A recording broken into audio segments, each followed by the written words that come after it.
Vamos a estudiar de lo que allí nos quiera revelar el Señor y nos quiera ayudar a crecer un poquito más el día de hoy. ¿Alguien dice amén? Quiero animarle a que tome notas. Si está tomando notas, este es el momento de apuntar. Si no está tomando notas, es el momento de sacar una nota, pedirle a su vecina, a su vecino, decirle a ver quién trae por ahí una nota. Porque mire lo que le voy a pedir. Le voy a pedir que al final, allá, todos los hermanos que estamos acá y los hermanos que están allá en producción y todo, yo le voy a pedir que vea qué del estudio le mostró Dios que le llamó más la atención o que no conocía o que considera muy importante, o quizá algún verso que yo pasé por alto y que usted dice, hermano, pero fíjese que este verso que está aquí a mí me llama mucho la atención porque es obvio que no podemos ver el estudio verso por verso, entonces se me puede pasar algún verso que usted lo ve importante, que usted lo leyó y que usted dice, este verso yo aprendí esto. Entonces, y al final del estudio, quiero que cada uno de nosotros, todos los que Dios les dé corazón para hacerlo, comparta qué le llamó Dios la atención, porque la Biblia dice que podemos edificarnos todos.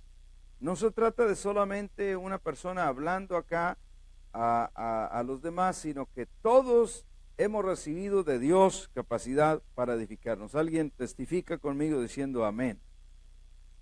Gloria a Dios. 1 Corintios 11 es uno de esos capítulos que tiene chile. Y tanto el 11 como el 14 han sido capítulos que por edades han estado ahí en la controversia por algunas cosas que se mencionan ahí, pero vamos a empezar desde el principio. Capítulo 11 empieza muy bien y Pablo dice, sed imitadores de mí, y luego dice, como yo lo soy de Cristo, lo cual nos enseña algo muy bueno, que nosotros debemos de imitar a Pablo. ¿Cómo imitamos a Pablo? ¿Alguien me puede decir cómo imitamos a Pablo? ¿Cómo imitamos a Pablo? ¿Cómo? A través de... ¿Cómo imitamos a Pablo? ¿Saben cuál Pablo era? No Pablo el de la esquina. El Pablo el Pablo que escribió. ¿Cómo lo imitamos? Sí, siguiendo las instrucciones que da en sus epístolas, porque debemos de recordar esto, que el apóstol Pablo es aquel a quien Dios le dio la revelación más grande del Evangelio, porque los demás tenían la revelación hasta la ley, y en cierto sentido mezclado con la ley, y luego también no queriendo relacionarse con otros creyentes que no eran judíos, porque aunque habían recibido la revelación de Jesucristo, ellos pensaban esto va junto con la ley. Y cuando llega Pablo y se le revela a Cristo, se le revela que la ley ya nada tenía que hacer ahí. Fíjese, eso es muy importante, porque dice, ahora aparte de la ley se ha manifestado la justicia de Dios, aparte de la ley. Entonces, lo que Pablo escribe son enseñanzas tremendas que nosotros debemos de ponerle mucha atención o imitarlo. Imitarlo simplemente quiere decir estudiar esas revelaciones que Dios le dio a Pablo y nosotros tomar lo que toca, lo que Dios quiere darnos para nosotros. El primero empieza totalmente suave. Gracias, les da de cuenta que les alabara, ser imitadores de mí como yo lo soy de Cristo. Y luego dice el verso 2, os alabo, hermanos, porque en todo ustedes se acuerdan de mí y retienen las instrucciones, léalo conmigo como dice, tal como os las entregué. Note que Pablo estaba contento con la iglesia de Corintios. Él había estado algún tiempo por ahí, los había alejado, y ahora les escribía respondiendo a una carta que ellos le habían escrito. Y entonces dice, qué bueno, hermanos, les alabo que en todo se acuerdan de mí. Se acuerdan de mí quería decir que estaban pendientes del bienestar del apóstol, que incluso algunos le mandarían ofrendas, preguntaban por él, querían saber que estaba bien, que no le faltaba nada. ¿Se acuerdan de mí? Pero la otra parte es mucho más importante porque dice, y retienen las instrucciones tal como se las entregué. Empieza aquí en el verso 3 algo que yo creo que por mucho tiempo se ha malentendido en la iglesia. Dice, pero quiero que sepan que Cristo es la cabeza de todo varón y el varón es la cabeza de la mujer y Dios la cabeza de Cristo. Pare solo en ese verso, porque ese es uno de esos versos que en la iglesia ha causado que haya discriminación hacia la mujer, porque son muchas las iglesias en que dicen, bueno, entendemos aquí que Cristo es la cabeza de todo varón. Hasta ahí todo está perfecto, fantástico, muy bien. Cristo es a quien todo varón le rendimos cuentas, ¿no? Es el que nos da cobertura, es nuestra cobertura espiritual. Pero entonces, como está dicho el verso, dice, y el varón es la cabeza de la mujer. Y entonces en muchas iglesias, desgraciadamente se ha entendido como que los varones podemos gobernar sobre las mujeres, y eso es totalmente incorrecto en todas las áreas de la vida, porque no es lo que el verso está diciendo, sino que si me buscas otra versión, así como sabes ahí, de esas modernas o de esas amplificadas, ustedes van a ver que no está hablando que los hombres son la cabeza de las mujeres. No dice eso. Eso se ha, es la cabeza, no, búscame, ya me buscaste otra, búscame otra. Es que lo que cabe acá es que no es el hombre la cabeza de la mujer, sino que es el esposo la cabeza de su esposa.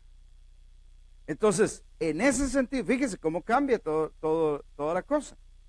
Si lo que está diciendo ahí es que quiero que sepan, hermanos, que Cristo es la cabeza del esposo. Ahí está. Está bien en inglés. Quiero que entiendan que la cabeza de todo hombre es Cristo. La cabeza de una esposa, fíjese eso, es su esposo. Y la cabeza de Cristo es Dios. Perfecto, gracias por ese. Déjenlo ahí tantito. Fíjate ese verso, cómo cambia el panorama completamente, porque en muchas iglesias se ha malentendido y en muchas iglesias hasta ni dejaban enseñar a las mujeres por causa de esto.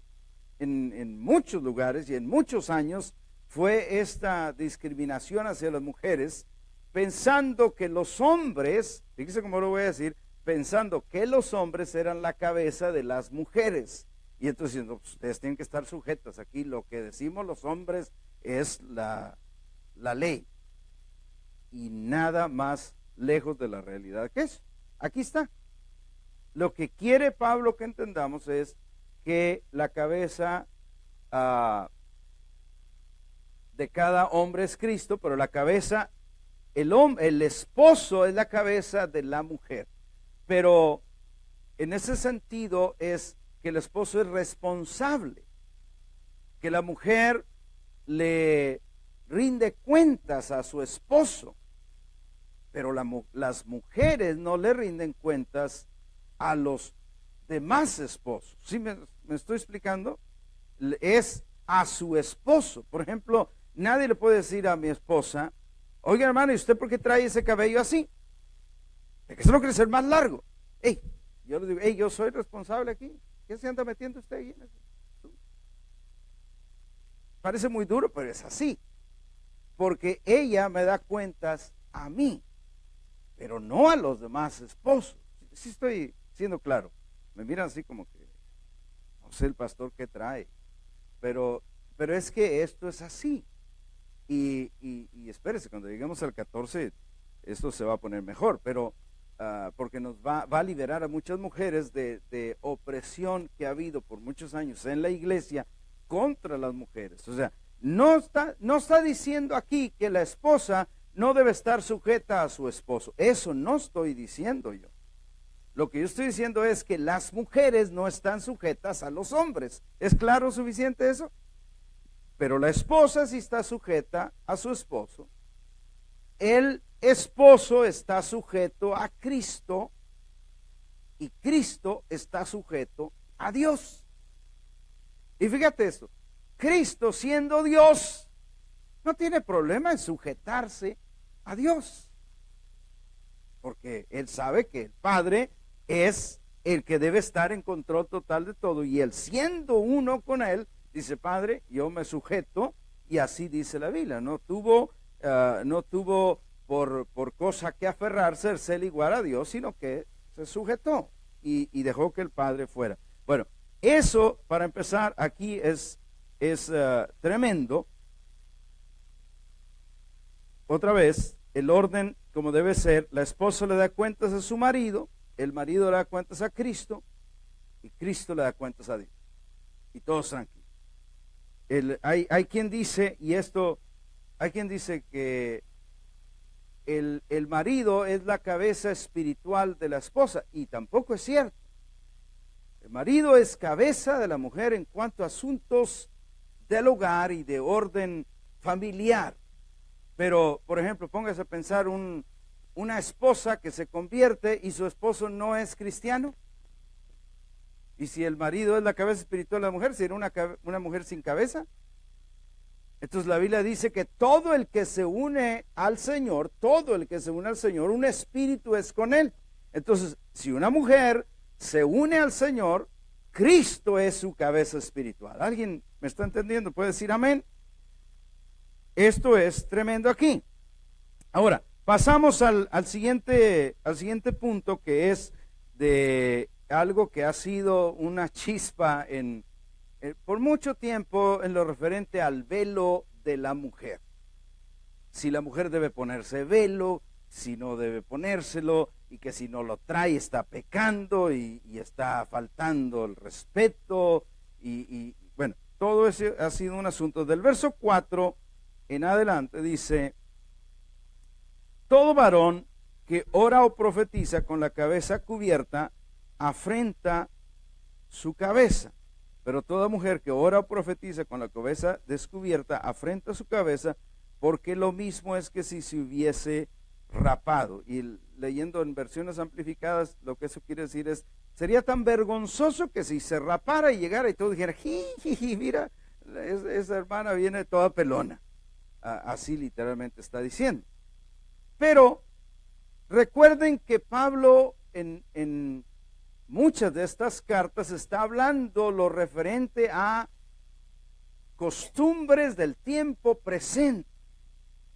Porque simplemente para empezar esto, mire, dice: todo varón que ora o profetiza con la cabeza cubierta, o sea, que trae un sombrero, una cachucha, una gorra, dice aquí, afrenta su cabeza. No sabe qué cantidad de comentarios hay en YouTube, en los videos que tenemos de Cielo Norteño, porque estamos con sombrero cantando. Y alguien se mete y dice: yo no los veo qué horas profetizaron y los veo qué horas oraron, yo nomás los veo que cantaron. Pero la gente dice: quítense el sombrero, no sean necios. Sí, es una cantidad, especialmente en una de las canciones que tiene muchas visitas. Y note esto: ¿cuántos han visto alguna vez algún documental, un video, las noticias, a un rabino de la tierra de Israel orando? ¿Han visto alguno orando? ¿Qué traen en la cabeza? Una gorrita. ¿Y entonces afrentan su cabeza? No, porque eso era culturalmente en ese tiempo. O sea, ahí tenemos que ver las diferencias que hay hoy en Israel. Esto no era en Israel, pero era muy cerca. Y podríamos decir que, oye, pues aquellos eran los que mandaban. Pero Pablo, para ese tiempo, para los corintios, les dice: todo varón que ora o profetiza con la cabeza cubierta afrenta su cabeza. O sea que lo que quiere decir que hay costumbres en diferentes congregaciones que son como ley y que si te metes a cambiarlas, ¿cuántos llegaron a ir a alguna iglesia? A ver, voy a probar sus años en Cristo. ¿Cuántos llegaron a ir a alguna iglesia donde en un lado se sentaban todos los hombres y en otro lado todas las mujeres? A ver, ¿no? Ahí está mi hermano. Es bien curioso eso.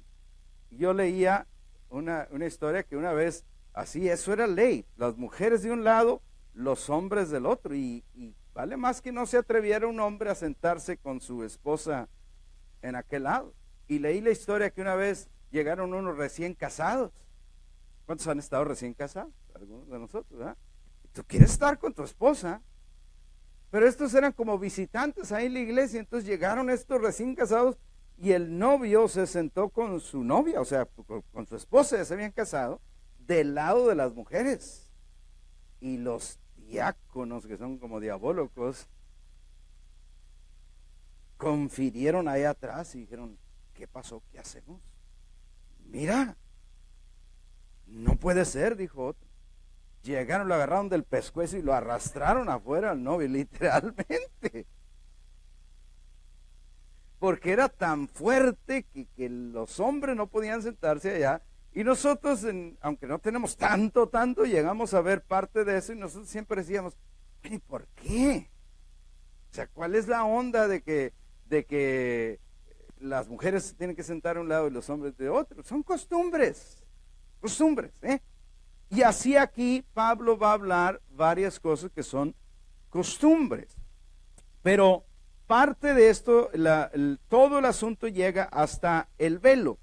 En el verso 10 dice, por lo cual la mujer debe tener señal de autoridad sobre su cabeza por causa de los ángeles. Ese verso es muy grande, porque enseña dos cosas. Número uno, que la mujer con el velo que traía o algo que le cubriera su cabeza, estaba enseñando que sí tiene una cobertura. Y esto, aunque nosotros no lo practicamos, sí lo practicamos en un sentido. Por ejemplo, siempre que hay una boda, ¿qué es lo que la novia trae en su cabeza? Un velo. Y de ahí viene, está metido, tú sabes, muy de cerca con esto, como un simbolismo, la mujer diciendo, ya tengo cobertura, ya tengo alguien responsable de mí. Pero se pone el velo y no va a andar haciendo las popusas con el velo, ¿verdad? Con las enchiladas. Entonces se lo puso, demostró que eso era así y ya todos lo saben, ya sabanas, paquetes, dilo. Entonces se lo quita. Pero lo que dice que la mujer debe enseñar que tiene cobertura o que tiene autoridad, que alguien está sobre ella como autoridad, sobre su cabeza, pero la última frasecita que dice, por causa de los ángeles. Esa palabra es muy grande. ¿Por qué por causa de los ángeles? Porque aparentemente o evidentemente era común que la iglesia entendiera que en los servicios de oración había ángeles ahí, adorando también a Dios, dando culto a Dios, y que los ángeles, cuando ven una señal de desorden, como que, oye, esta mujer, ¿por qué no se sujeta a su esposo? Los ángeles se espantan, o sea, porque donde ellos están todo es orden. Entonces, todavía, yo sé que algunos están viendo con ojos de decir, y el velo, hermano, el velo. ¿Hay velo o no hay velo? O sea, aquí lo que cabe saber es, ¿hay velo o no hay velo? Porque ese asunto ha sido una cosa de muchísimos años. Se lo resuelvo en el verso 15. Dice, por el contrario, a la mujer dejarse crecer el cabello le es honroso. Pare tantito ahí, porque voy a terminar el verso, pero para empezar hay otra vaca sagrada que tenemos que sacrificar aquí y matar. En muchas iglesias dicen, ay, las mujeres, ¿por qué se cortan el cabello? Y algunas pobres mujeres ni dejan que se arreglen las puntas. O sea, que andan así todas, ¿cómo? Puntonas. Sí, ¿y por qué lo hace? Porque hay una tradición de que la mujer le es honroso dejarse crecer el cabello, y entonces no falta una tía que le diga, ay no, mija, déjate crecer el cabello, no te lo cortes. Y ahí anda la mujer con sus puntonas. O sea que ni arreglarse puede.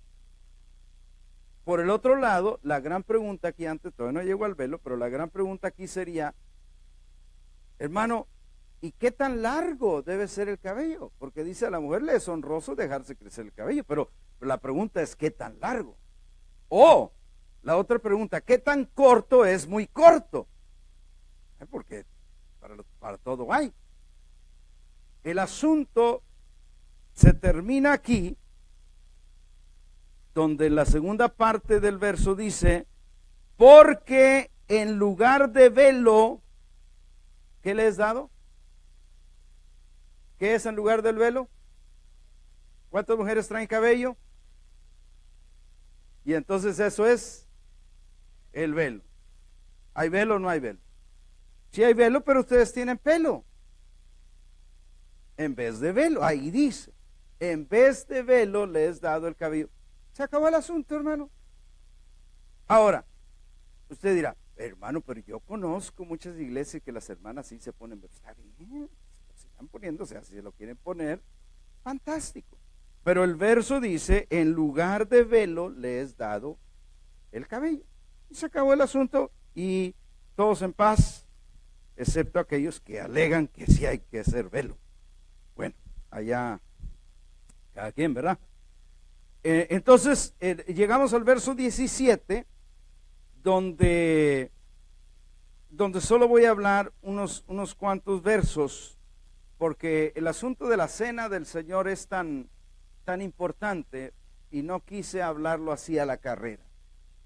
Entonces quise reservarlo para la semana que viene, pero sí voy a hablar algunas partes de esto, especialmente al principio, porque empieza diciendo el apóstol en el verso 17, pero al anunciarles esto que sigue, no los alabo.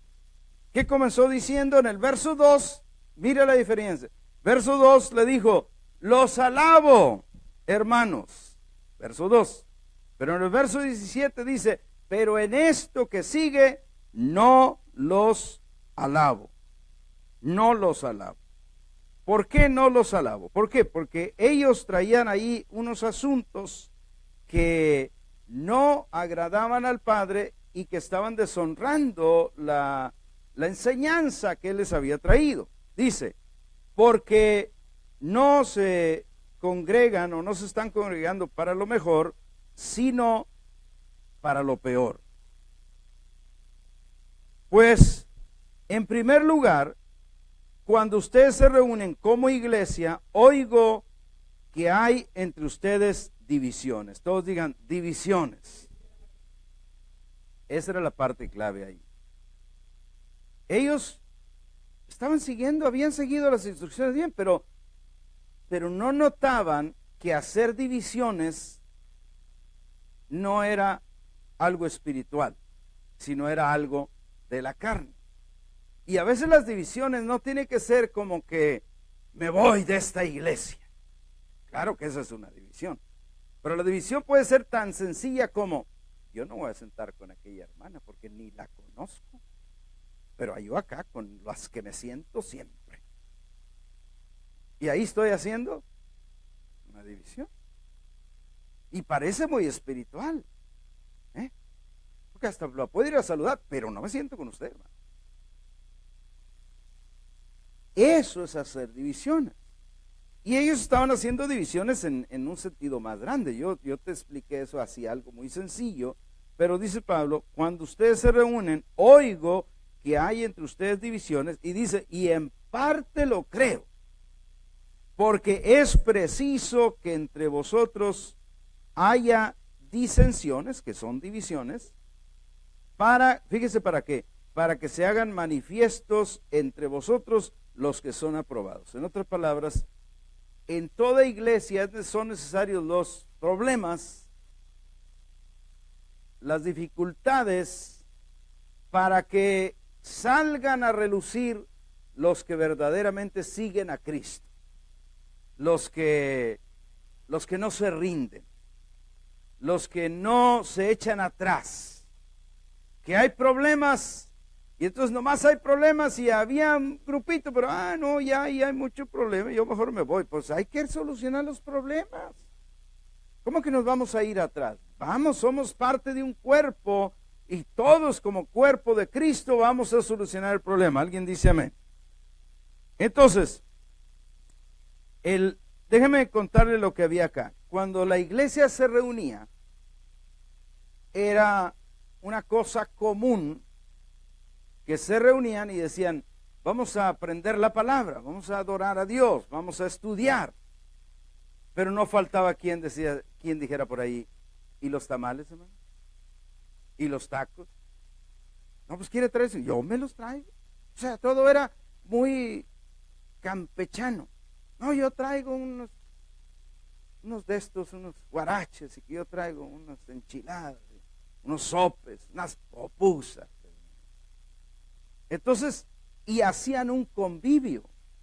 O sea, estudiaban la palabra, pero hacían un convivio, y ese convivio, fíjate lo que te voy a decir, ese convivio era en realidad la cena del Señor. O sea, la cena del Señor, como nosotros la hacemos, no era, ellos nos decían, vamos a tener la cena del Señor, y traían la copita y traían el pedacito de pan.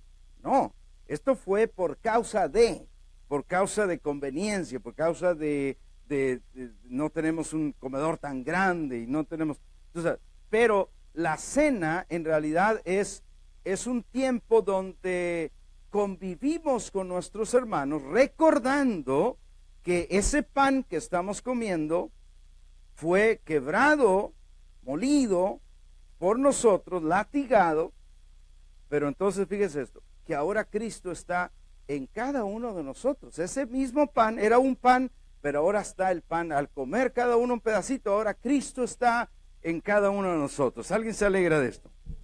Bueno, entonces ellos hacían un convivio, aparentemente en cada reunión, como sucede, por ejemplo, en una célula, o en un grupo pequeño, o en un grupo de hogar, o en un grupo de mujeres de oración. En cada reunión hay algo que mover bigote. Bueno, las mujeres no mueven bigote, pero si vamos un hombre, pues sí movemos bigote. Hay algo que compartir. Ahora, ¿es malo eso? No, es bueno, es buenísimo. Es buenísimo. Mire, por ejemplo, en Hechos 27,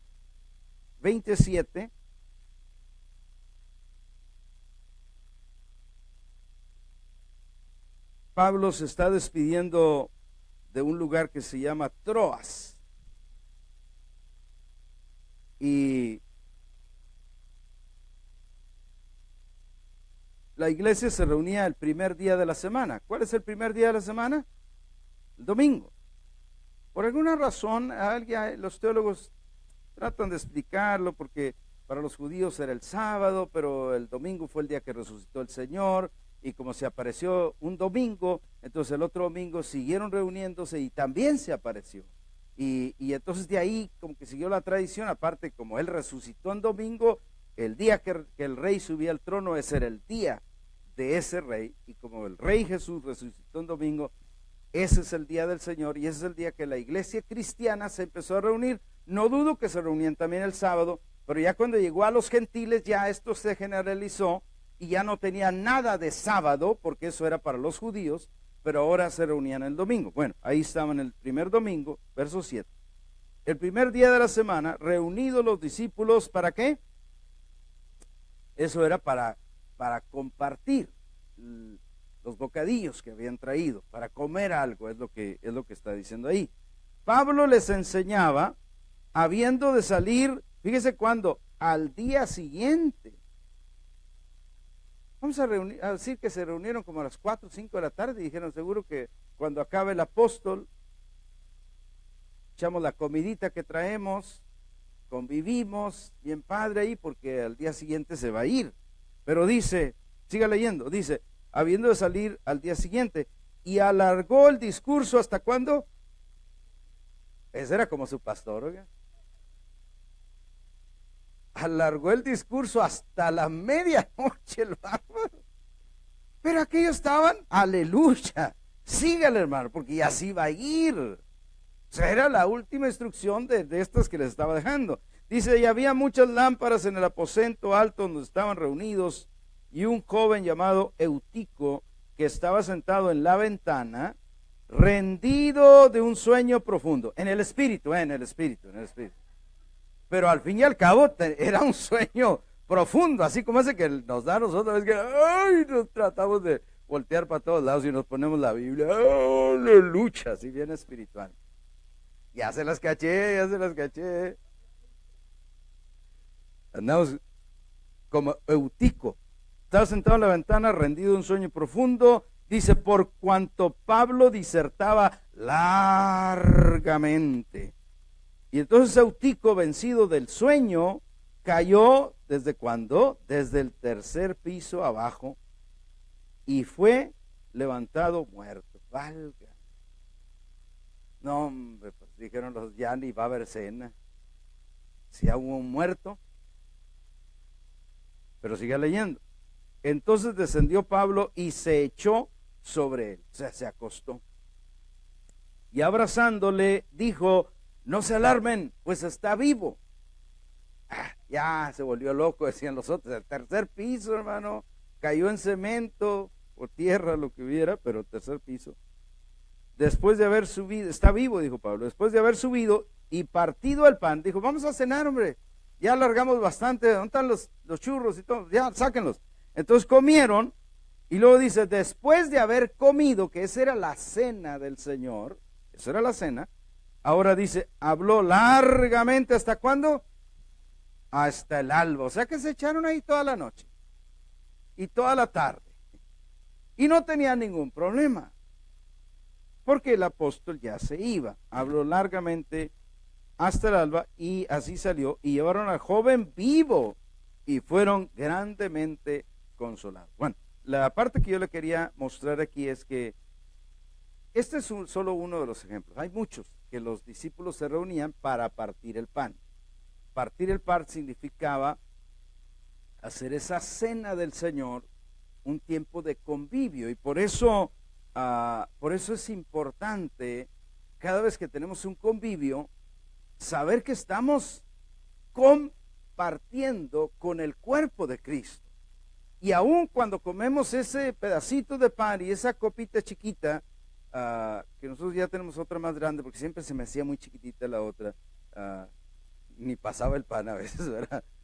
Y entonces, saber, hermanos, que no es solo un rito, no, estamos recordando al Señor y estoy conviviendo con mis hermanos, y cuando me como ese pedacito de pan, yo hago de cuenta que me estoy comiendo un steak con ustedes, porque estamos conviviendo juntos, porque de eso es lo que se trata, que así dice la Biblia.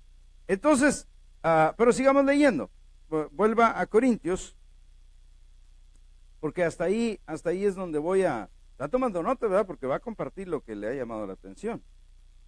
Dice, verso 20, cuando pues ustedes se reúnan, cuando se reúnen ustedes, dice, esto no es comer la cena del Señor. Les va a decir por qué no era comer la cena del Señor, note. Dice, porque al comer, cada uno se adelanta a tomar su propia cena. Diga fuerte, su propia cena. Les voy a ilustrar, pare tantito ahí, pónganme atención. Les voy a ilustrar cuál es su propia cena. Todos trajeron algo, los que pudieron, porque en la iglesia hay algunos que podemos y hay otros que no pueden. Y la iglesia no debe ser que, no, tú no trajiste, ¿por qué? Y luego trae 10 y no trajo nada. La iglesia no es así. En el club así es. En la iglesia la abundancia de unos suple la necesidad de otros. Entonces, de aquellos que trajeron, alguien mientras estaba el servicio decía, se está tardando mucho. Ay, pero qué rico anda acá, se me hace que yo agarro antes de que vengan y me ganen. Y eso es agarrar su propia cena. O cuando tenemos uno de estos convivios, es que hay aquí mole verde, mole poblano, mole oaxaqueño, mole coahuilense. Y entonces dicen, ¿qué quiere, hermano? Écheme de todo, hermana. ¿Y los demás? ¿Qué pasó?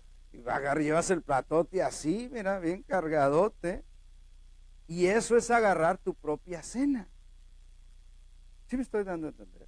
O sea, no hay problema, ya pasaste, pues mire, sírvame de este para que alcancen, mis hermanos. Mire qué considerado.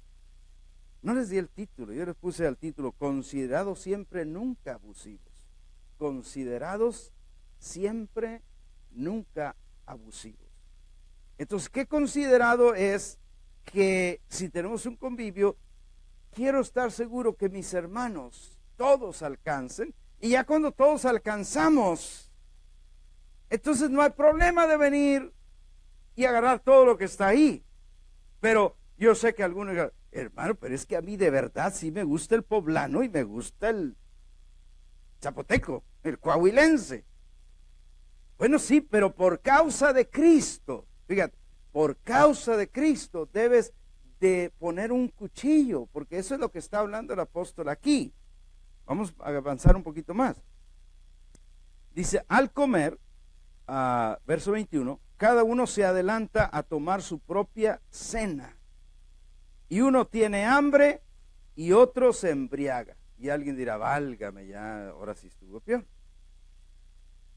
Porque, amados hermanos, es bien conocido en la Escritura que el Señor, cuando tomó pan y tomó la copa, eso no era jugo de uva, eso era vino.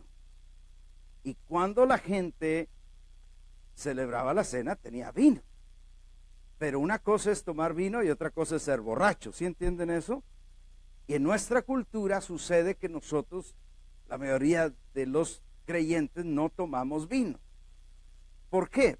Normalmente porque algunos de nosotros estuvimos muy adictos en un tiempo cerca y eso nos causó mucho problema, y entonces si volvemos otra vez a enrolarnos en eso, pudiera ser que viniéramos a quedar igual. Y algunos, para evitar eso, cortamos completamente. Pero, ojo, pero eso no quiere decir que haya hermanos que sí se tomen una copa de vino. Yo leía otra vez una historia de un hermano misionero de Asamblea de Dios. Pues, Asamblea de Dios tradicionalmente no se toma nada de vino. Pero fue a Alemania y los alemanes sí tienen la costumbre de echarse una copita. No son borrachos, pero era un asunto misionero ahí, una junta misionera, y el misionero de Asamblea de Dios americano estaba allá con los alemanes y había como un convivio en la junta, y entonces primero estaba la copita de vino. Y entonces el misionero dijo, ¿y qué hago, Señor? ¿Me la tomo o no me la tomo? Porque todos se la iban a tomar. Y entonces dice, el Espíritu me dio una palabra y me dijo que cuando los invitara a alguna parte, de todo lo que les pongan delante, comed sin preguntar nada. Y entonces, Señor, pues me la voy a tomar. Y cuando dijeron salud, pues se la tomó el misionero. Y se dice que cuando se la tomó, se le acercó la líder de ese grupo, que era una mujer, y le dijo, hermano, me han contado que los santos en América toman café. Me temo, hermana, decirle que sí es cierto, que sí toman café. O sea, porque para ellos tomar café era algo pecaminoso, pero no la copita de vino. Y entonces para nosotros, ¿cuándo toman café? ¿No va a haber algún mormón aquí? Pues todos tomamos café, porque para nosotros es normal, pero para ellos no. Entonces, te estoy diciendo que en estos convivios traían esa copa de vino, o ese vino para compartir, pero no para emborracharse. Pero sin embargo dice como alguno se quería adelantar y decía, ay, antes de que vengan me echo 2 o 3 o 4. Y entonces salía bien borracho. Y llegaba como el borracho que llegó a la iglesia un día, llegó así, ambaleándose. Y le dijeron los diáconos, pásenle hermano, aquí hablamos de Dios. No, hombre, ¿qué voy a llegar? Si hablan de Dios, ¿qué no van a decir de mí?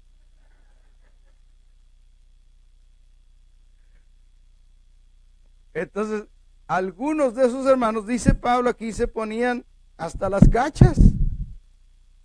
Otros se embriagan. Pero note, el verso 22 dice, pues ¿qué? ¿No tienen casas en que puedan comer o beber? ¿O menosprecian la iglesia de Dios y avergüenzan a los que no tienen nada? ¿Qué os diré? Los alabaré. N-O, decía una señora con la que trabajaba mi esposa. N-O, en esto no os alabo. Hay otra versión que dice, pues que no tienen casas en que comáis o bebáis. Y la versión amplificada dice, si tienes hambre, cómete un sándwich para que te aguantes.